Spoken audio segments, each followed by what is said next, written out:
Alors, je dis bonjour à tout le monde ici dans la maison des amoureux et des amoureuses.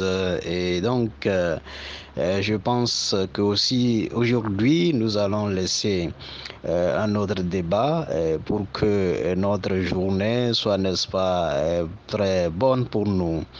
Alors, le débat d'aujourd'hui va parler de ceci. Il y avait une vidéo qu'on avait envoyée la fois dernière où la personne disait dedans, voilà, à la manière dont les femmes et les hommes voient les femmes, de belles nanas, de belles filles, et que le bas là se durcit, et c'est de la même manière que elles autres aussi, quand elles voient de bel homme, etc., le bas là aussi fait quelque chose, et puis elle dit kikiki, quoi.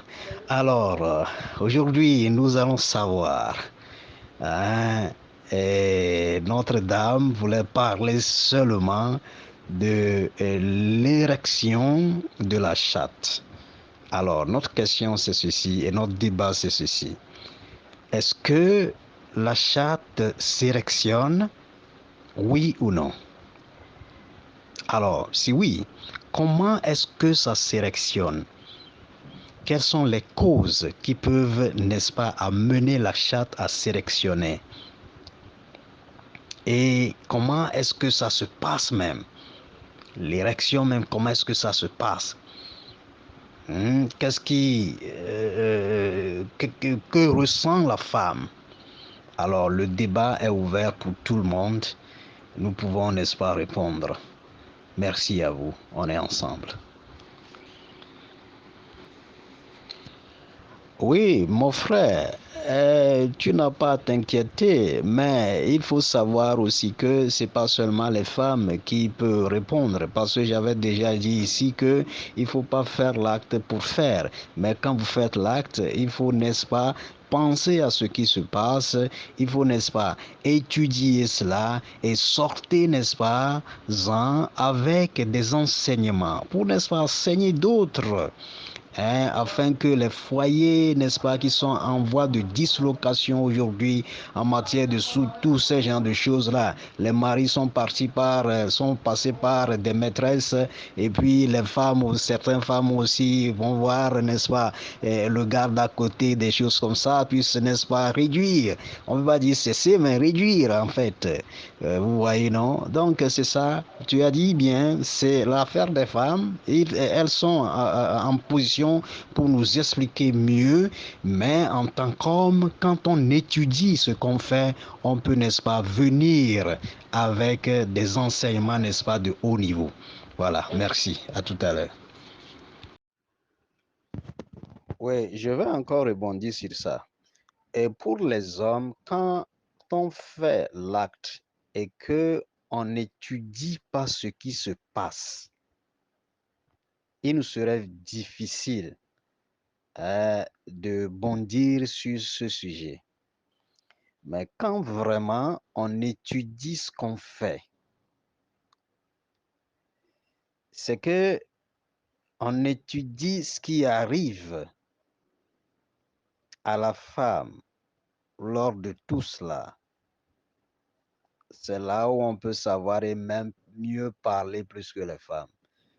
Parce que c'est dommage que même il y a certaines femmes qui ne savent pas que leur vagin s'érectionne et qui ne savent pas même comment est-ce que ça se passe et qui ne savent pas même qu'est-ce qui provoque cela et qui ne savent pas même comment il faut l'expliquer, comme la Ghanéenne avait dit la fois dernière en éveil, que des femmes sont là comme ça, elles n'apprennent pas à connaître leur corps, des choses comme ça. C'est vraiment dommage. Comment est-ce que vous pouvez maintenir votre homme sur place? Ce serait difficile. Alors que ce monsieur-là doit vous marier, mais à travers des choses comme ça, vous n'en savez rien, et voilà, vous laissez l'homme partir comme ça, alors que c'est votre moitié qui part comme ça. Waouh. Donc, c'est vraiment nécessaire. Même des femmes, il y a des femmes qui ne savent pas même quand leur vagin s'érectionne, à quel degré ça peut aller. C'est-à-dire, je veux parler de la longueur. C'est bien que vous ne pouvez pas mesurer cela, parce que c'est à l'intérieur. Mais on peut le mesurer à travers ce qu'on prend comme verge, à travers même la manière dont la chose se passe en vous. Vous pouvez déterminer, n'est-ce pas, la longueur que ça atteint, hein, lors de l'érection. Nous aurons plusieurs choses à débattre ici. Il y a aussi un autre thème que les gens me posent beaucoup, à savoir si le pénis entre dans l'utérus. Oui, ce serait aussi un débat qu'on va faire après, mais il faut qu'on prépare ça d'abord, ce qui est à coup d'abord. On est là donc à vos claviers et à vos micros. Merci.